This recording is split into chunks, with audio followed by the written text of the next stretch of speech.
possible to transform your body at 50 years old? Yeah, of course it is. Before we get into all that, I just want to thank everyone that watched my previous video. In fact, all my videos, all my subscribers, some feedback as well. I'm not really sure what happened on the last video.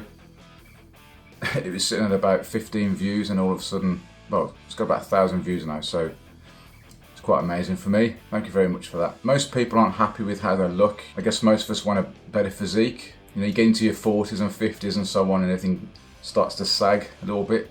But you can definitely do something about it. So let's get cracking. I originally lost 70 pounds about 10 years ago, a bit more than that, probably like 10, 12 years ago. And then 3 or 4 years ago, I lost another 10, 12 pounds.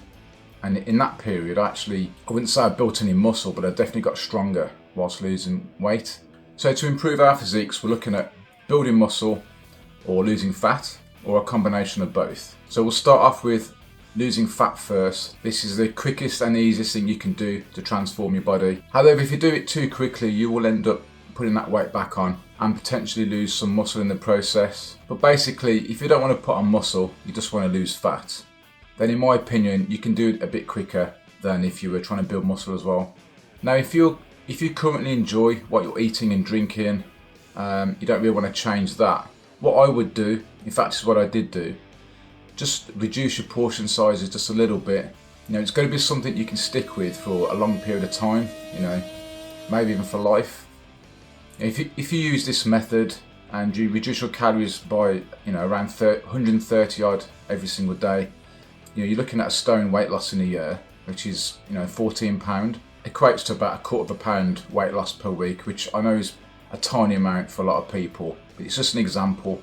There's 3,500 calories in a pound of body fat, so you can work out what calorie deficit you need to be in to lose a certain amount of weight over a certain amount of time, right? So if you wanted to lose 1 pound a week, let's say you were going on holiday in 10 weeks and you wanted to lose 10 pound, just reduce your calories by 400 calories a day. That's a pound weight loss every week, and then for 10 weeks that's 10 pound. Now, depending on how much body fat you have, will depend on how easy that is. If you've got quite a lot of body fat, you'll find it easier. If you've got lower body fat, it won't be so easy. You'll probably feel like you're starving yourself to death. 400 calorie deficit, I would say, is quite a lot. It's not something I could stick with. If you don't have a specific time frame for your weight loss, just lose about 0.5% of your body weight every week. 1% maximum. So if you're 200 pound, lose between 1 and 2 pound a week. Now, if you're trying to build muscle as well as lose fat, it is going to take a bit longer, and I'd say you need to be a bit more careful with your calories. Now, for this, I would recommend you don't lose more than 0.5% of your body weight every single week whilst trying to build muscle.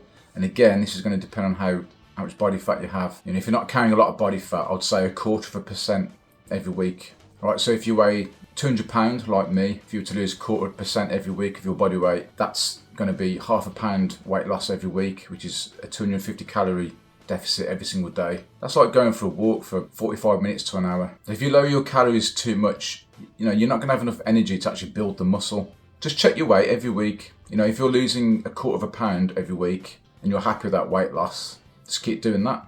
If it's too slow, just drop your calories a little bit more. Now, to maximize your muscle growth, you want to train each body part a couple of times a week if you can, and do between 10 and 20 sets for each muscle if you can. If you can't do that, just do whatever you can and then just build on top of it. Just make sure you're training hard, you warm up, cool down, stretch, you look after your joints, make sure you recover enough, your nutrition's good.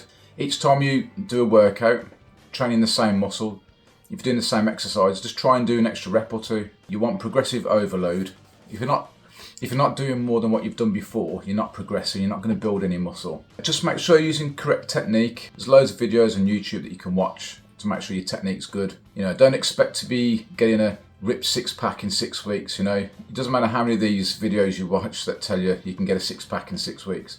Unless you've already got almost a 6-pack, you're not going to get one in 6 weeks. Okay, it takes a long time, and this is purely down to your body fat. It's got nothing to do with doing ab exercises. You can do 1,000 sit-ups every day. It's not going to make any difference. Make your abs more muscular. Okay, it will help with the appearance of a 6-pack. If you're nowhere near one, good luck with that. It's going to be very difficult. Don't be sucked in by these people that tell you can get a ripped 6-pack in 6 weeks. Okay, like I said, Unless you're close to it already, it's not happening. You know, and by the way, you know, if you're reducing your calories too much and you start snacking, making bad decisions all the time because you're so hungry, you're going to have to increase your calories. You know, otherwise you're just going to end up putting fat on. You eat the wrong things. I know I'm not covering everything about it in this video, but you know, if you've got any questions about it, just put it in the comments and I'll reply. I'm here to help. Make sure you look after your joints, enjoy your workouts, and good luck with your progress. And by the way, if you're interested in any online personal training, I can definitely help you with, you know, building muscle, losing weight, all that stuff. You can just contact me on here on YouTube, or you can email me at cardioandfit@gmail.com. I'll go easy on you. Thanks a lot for watching. Goodbye.